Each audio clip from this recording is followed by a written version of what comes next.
In carrying out these doomed actions, the fascist troops of the terrorist regime have gone on record of killing innocent civilians indiscriminately. The fact of the matter, however, is that the fascist regime has completely abandoned its short-lived belief of defeating SWAPO. Having failed to defeat SWAPO militarily and gaining some support for its surrogates, the fascist regime is now in a desperate attempt aimed at sowing seeds of confusion within the ranks of the oppressed Namibian people. Here again, one of the South African war resistors tells us a story about the so-called campaign of winning hearts and minds of the Namibian people. The SADF campaigns of so-called civic action and winning hearts and minds in Namibia are a clear indication that the racist military regime has failed to defeat SWAPO and its clan and failed to win any support from the people of Namibia. The policy of winning hearts and minds assumes that if the clan freedom fighters depend on the local population for aid and support, then removing that support will end the armed struggle. The military hopes to achieve this by providing aid and resources for the local population and by introducing political changes which they claim are reforms. By carrying out the so-called civic action program, the SA military forces occupying Namibia hope to be seen as friends of the people. Seen as friends of the people, the military then hopes to gain military intelligence and also to set up a repressive machine composed of Namibians who will repress their fellow Namibians, thus enabling the so-called SA Defence Force to withdraw. The basis of this policy is the idea that the war in Namibia is 80% socio-economic and only 20% military. Fascist South African generals, such as General Malan, had taken the idea straight from the Americans, who first used it in their hopeless battle against the victorious Vietnamese people. Just as it failed in Vietnam, so it will fail in Namibia. The reasons are not hard to find. By 1974, the SA police and the SADF had failed to curb the steady growth of crime. At the same time, the Pretoria regime tried to set up a fascist internal regime based on the despised Bantustan system. Thus the military used the civic action program to strengthen the Bantu administration and to persuade the local population to join the occupation forces. But to make easier its self-appointed task of winning the hearts and minds of those they oppressed, the SADF cleared villages and removed thousands of Namibians from areas along the Angolan border. In the process, they arrested and tortured thousands of Namibians and committed many atrocities. Thus, the civic action schemes of the hearts and minds policy are doomed to failure.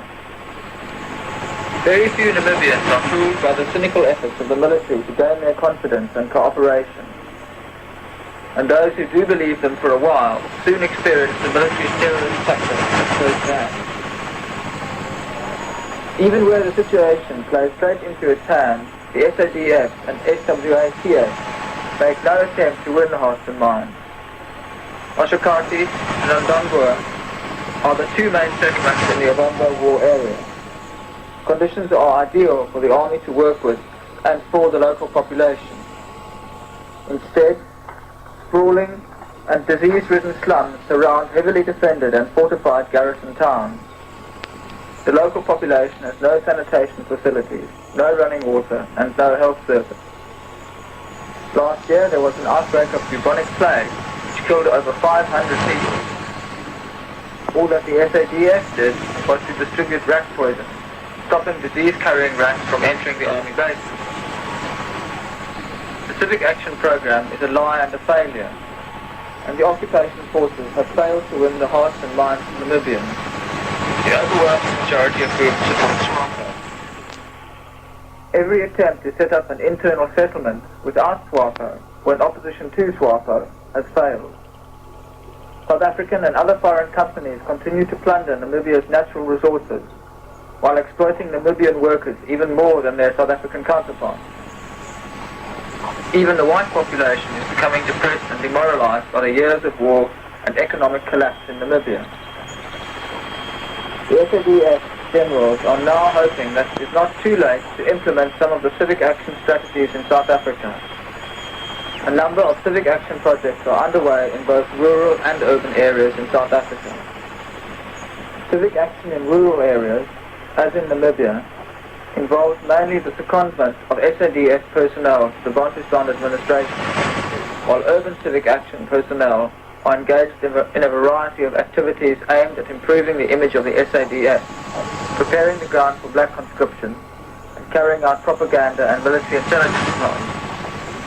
However, given the wide support for the ANC and the resistance civic action personnel have already experienced, the SADF campaign to win hearts and minds in South Africa is likely to result in the same failures as it has in Namibia. That is, one of the South African war resistors giving first-hand information about the South Africa's so-called Winning Hearts and Minds campaign.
The situation in occupied Namibia today is characterized by fascist terror and murder.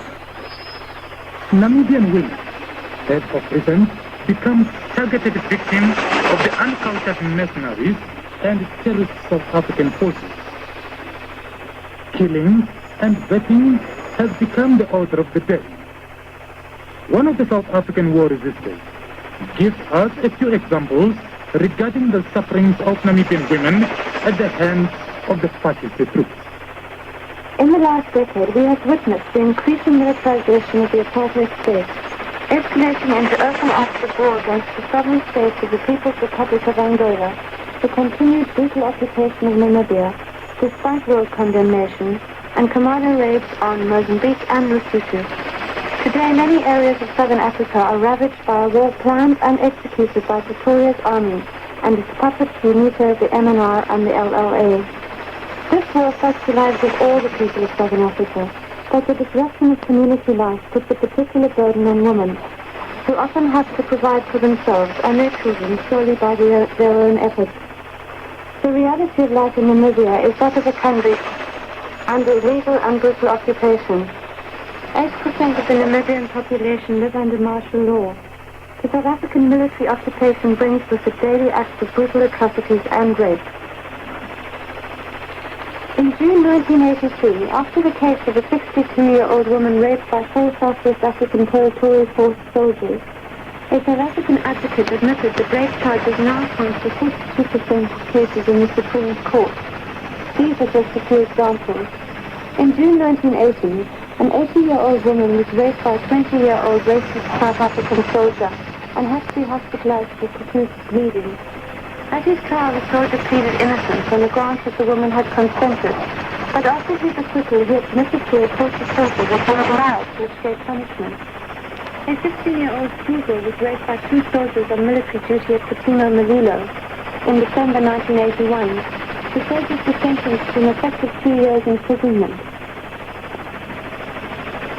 On the 12th of March 1982, at Muirthorpe military base, a white SADF sergeant stripped a woman detainee held for interrogation, and after chaining her to a pole, encouraged 2 black soldiers to rape her. He threatened them with dismissal if they did not carry out the brutal act. Counsel for the defense claimed that the victim was stripped and chained in order to prevent her from escaping, and that she did not suffer any physical or mental injuries, although she was pregnant at the time.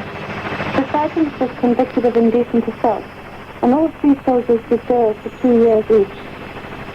In June 1983, 2 members of the notorious Kupert gang spit roasted alive a 63-year-old peasant who later had to have his arm amputated because of his injuries, while at the same time raping his 60-year-old wife. The men pleaded drunkenness at their court-martial and were fined a mere 50 rand each.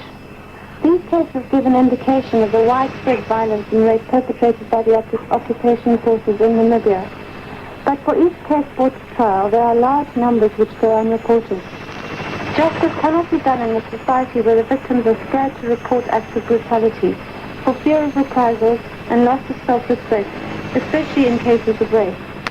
And if the perpetrators of these degrading and violent crimes do come to court, they commit acts of blatant perjury and receive relatively light sentences. More sinister than the cases of rape brought about by indiscipline and individual actions of troops are the incidents of women detained, tortured and raped in an attempt to gain information about the whereabouts of SWAPO guerrillas. The SADF has set up a special squad who disguise themselves as SWAPO guerrillas in search of food and shelter. Women who look after them are later terrorized by the SADF. Atrocities are also perpetrated by SADF troops disguised as SWAPO guerrillas. Massacres of innocent villagers, including women and children, have been carried out by such units as Ashikuku, Onghudi, and Omasaka. Women are also victimized for their SWAPO activities. Gertrude Kadanga, Deputy Secretary of SWAPO's Women's Council inside Namibia, was detained for over a year without trial and has been under house arrest for over 2 years now. While SADF soldiers are imprisoned for an average of 2 years for rape, Ida Jimmy was sentenced to 7 years imprisonment for addressing a SWAPO rally in 1980. At the rally, she spoke out against the South African occupation and urged people to give food and shelter to SWAPO freedom fighters. War also takes its toll in less obvious ways. Army takeovers of schools and hospitals and the destruction of the few remaining social services force Namibians to travel great distances for basic health care and schooling. Forest removals, the burning and destruction of crops, and interference with water supplies by the racist occupying force have given rise to squatter camps around Ashikazi and Amitabha. The conditions in these camps are desperately unsanitary, causing disease and death. It is hardly surprising that an estimated 100,000 Namibians have left the country, crossing the borders into Angola and Zambia as refugees. Women are often forced to leave behind their families, including children, secretly dispatching them to family and friends for care. Even in refugee camps, they are not safe. In May 1978, SADF troops attacked the Kasinga camp in Angola, killing over 600 people, mainly women and children. They also kidnapped about 200 people who were taken back to a concentration camp in Mariental in Namibia, where they remain till today.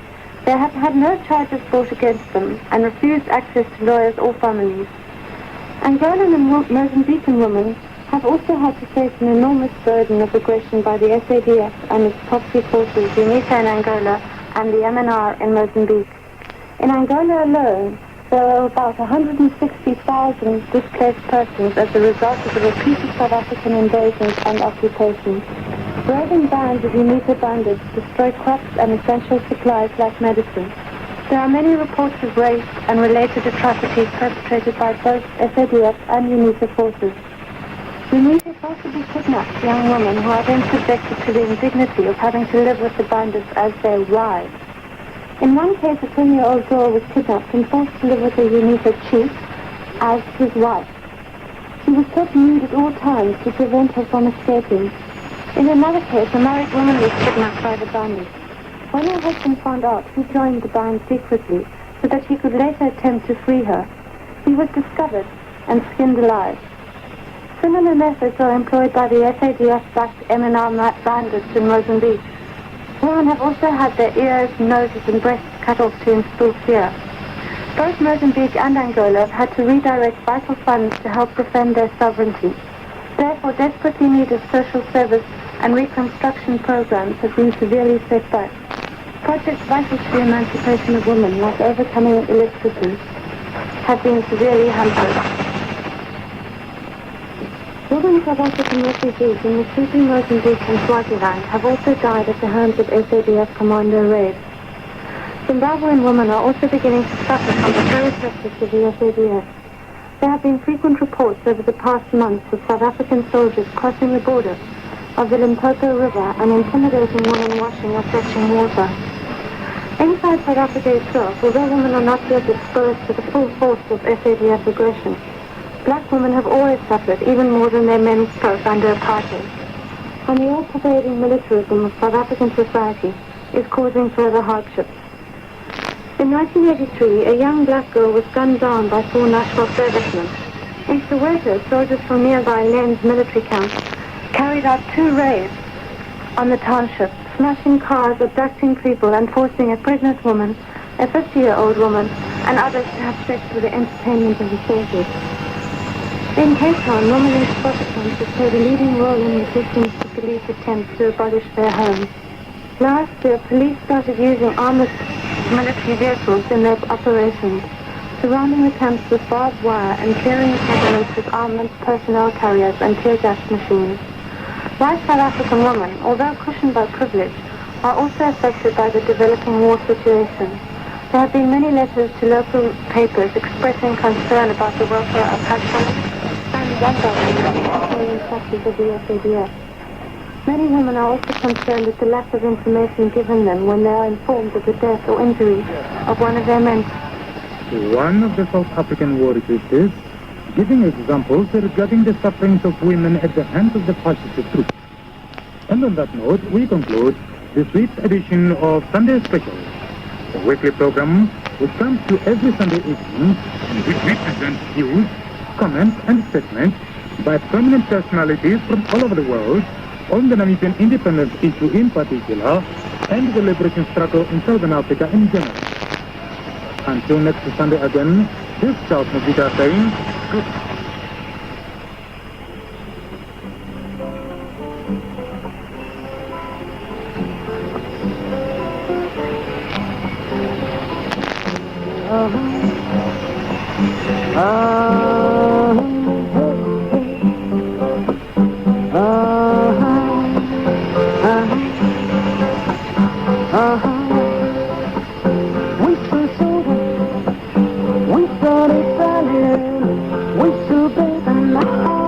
On the 4th of May, 1978, the South African refugee troops attacked the SWAPO health center and massacred innocent women and children and the aged.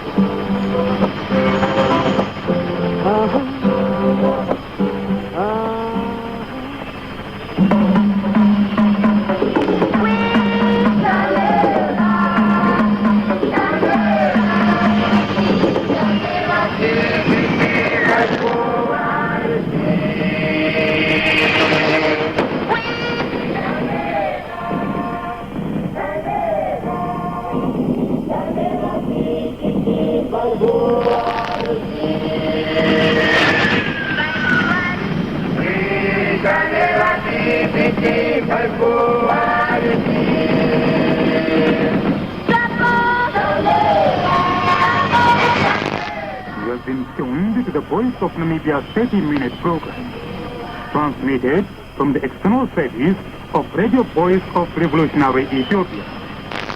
Listeners, compatriots, and fellow combatants of the People's Liberation Army of Namibia Plan, we have now come to the end of our transmission for today.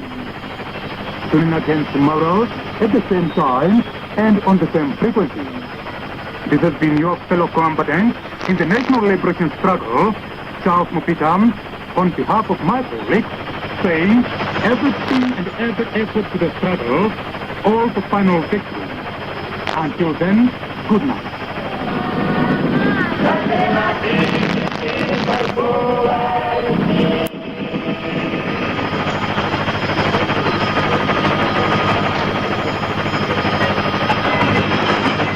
You are tuned to the external service of Voice of Revolutionary Ethiopia. This broadcast continues now with programs produced by Radio Freedom, the voice of the African National Congress.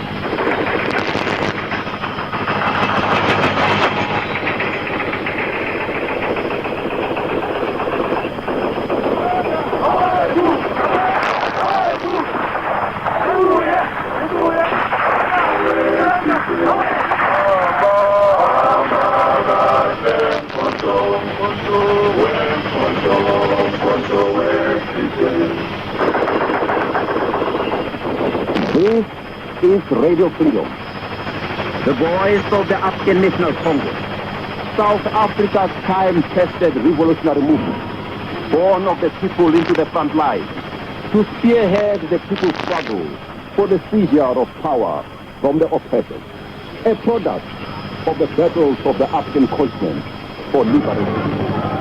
It is the voice of Umkhonto weSizwe, the ever-heroic people's army that draws its combat traditions from Himsa, Shaka Mushwete, Sikukuni Ramapulani, Magigwani, and other great generals and warriors of our glorious history of resistance. Comrades and compatriots, duty calls, the battle lines are drawn. The African National Congress commands and urges all of us to act for unity and, as one, to engage the enemy in united mass action. Let this be the year of the most powerful offensive against the apartheid regime and its people. Let this be the year of the greatest unity in action. Let this be the year of the great leap forward to the threshold of victory.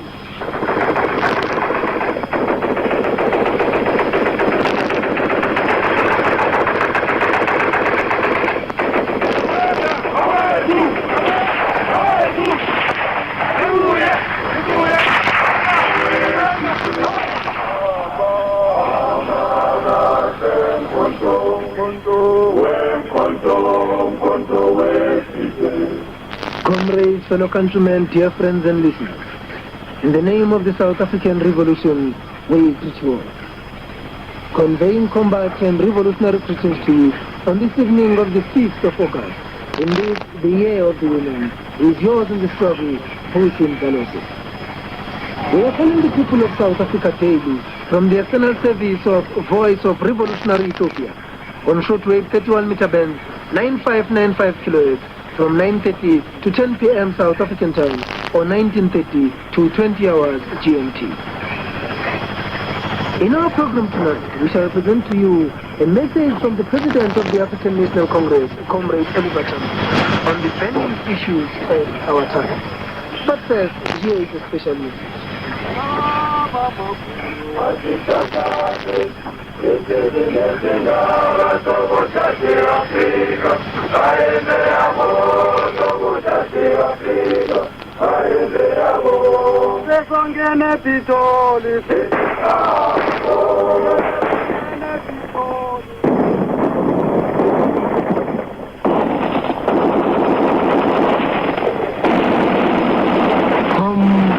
Compatriots, fellow countrymen, the African National Congress, your vanguard liberation movement, addresses an appeal to you, our colored and Indian compatriots, to you, the oppressed and super-exploited African majority, to you, the democratic, progressive, and freedom-loving forces of our country. The ANC calls on you to boycott the apartheid August election. The ANC says to you, by the vigor of our united struggle, let us make the August elections a total failure.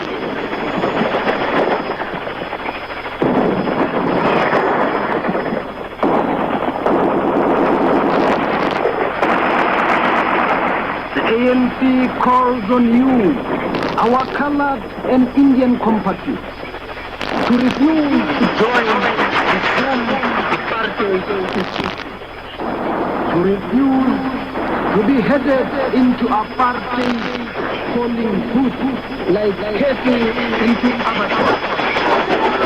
The ANC says, don't vote, don't vote for apartheid oppression. Don't.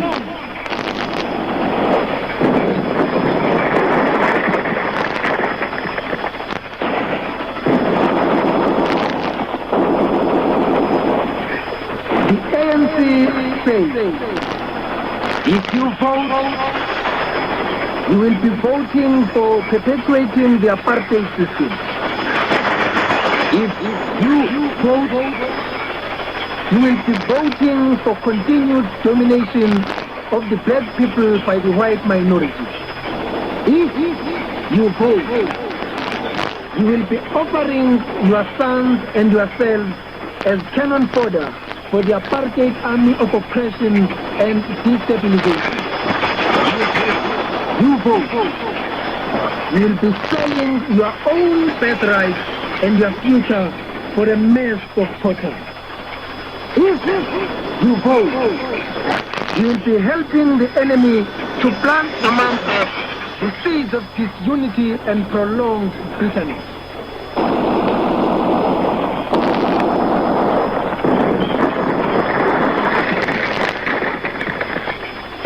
Let us all say as one man, no to puppet elections. No to the polling slaughterhouse. No to the tri-racial parliament. Forward to a people's government. Amanda, away to Mata, Kiamu.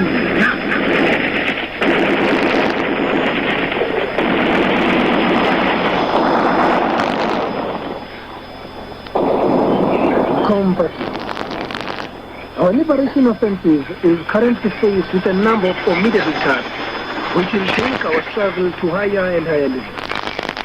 Firstly, we must expose the emptiness of the claims by the regime and its supporters that our struggle relies on external factors. At the same time, we have to continue frustrating the regime's intentions of trying to force the neighboring African states to cooperate with it in emasculating our liberation movement. Already, both of these initiatives in Southern Africa are in pieces.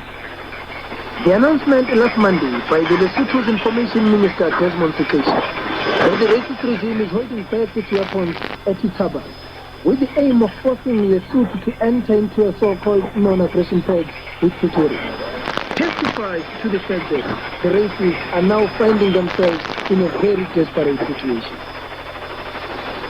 Furthermore, the arrogant announcement later on Wednesday, by Pota's bus boy in Namibia, Billy van Niken, that his regime will not meet its commitment on withdrawing from Angola, also indicated that the Boers are now turning back to their old bullying techniques following the failure of their cheap diplomacy in the region.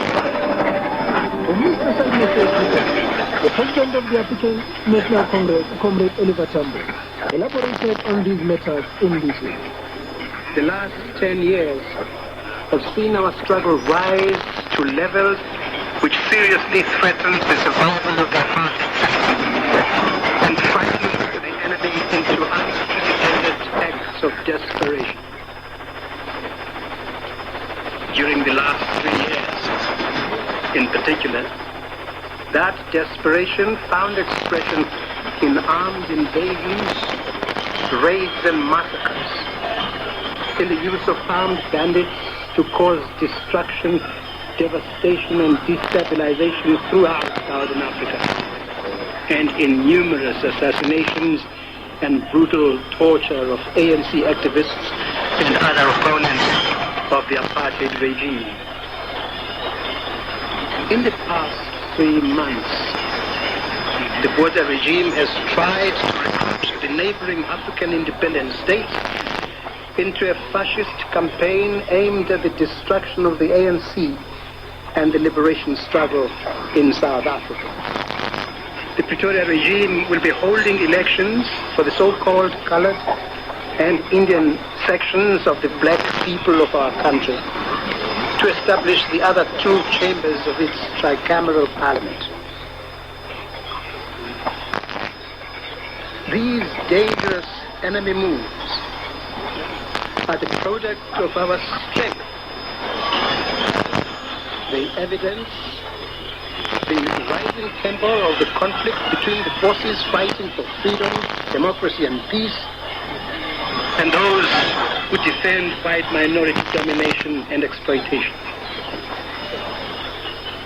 The oppressed people and the entire democratic movement of our country are therefore confronted with an enormous and historic challenge, a challenge we dare not meet with anything short of maximum determination.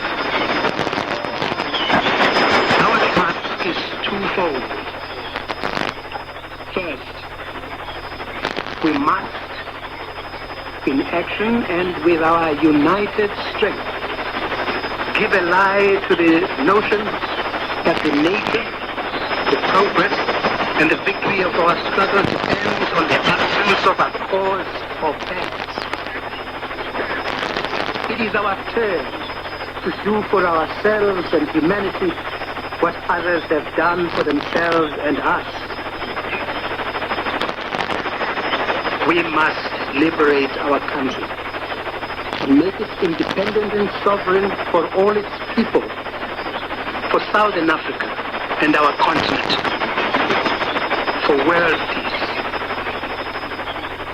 This demands of us to wage resolute struggle at a level and on a scale that dictates victory.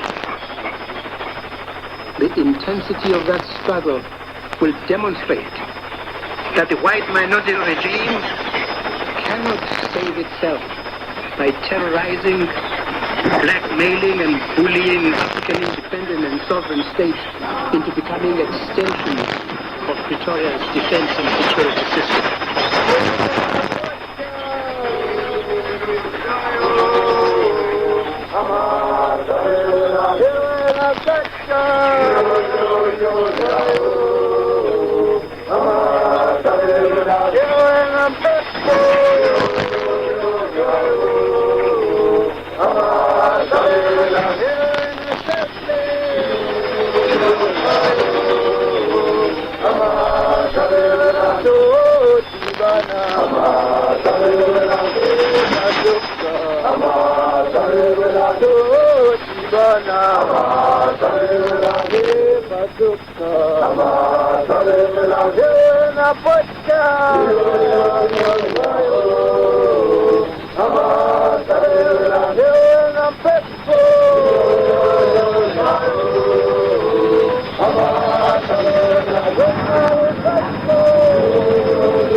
Second, we must crush the August elections by the vigor of our united struggle and through an intense campaign exposing the danger and treachery of the elections and reasserting the people's goal of a united, democratic and non-racial South Africa. Compatriots, often in the many decades that our struggle has known, the enemy has attacked with all his might, employing every means at his disposal in a bid to wipe out the liberation movement of the people and secure their submission to continued enslavement. At such times, the best sons and daughters of our motherland have risen to meet the demands of the struggle. New leaders have emerged from among the people. Old leaders have rallied and stood firm. The masses of the people have fought back with unyielding courage and determination. And consistently, the blood of our youth has flowed to water the tree of freedom. It is some glorious pages that our people have written into the annals of their history. Today, faced with the challenge of the voter constitution and the August elections, we address an appeal, a call to our Indian and so-called colored compatriots to stand firm with the oppressed majority, to refuse to join the doomed apartheid system on the eve of the triumph of our long and bitter struggle. The ANC's call to them is simply, don't vote. Don't. If you vote, you will be voting for perpetuation of the apartheid system. If you vote, you will be voting for continued domination of the black people by the white minority. If you vote, you will be offering your sons and yourselves for military conscription into an army whose principal task is to fight the oppressed in South Africa and terrorize the independent countries of Southern Africa. If you vote, you will be selling your own birthright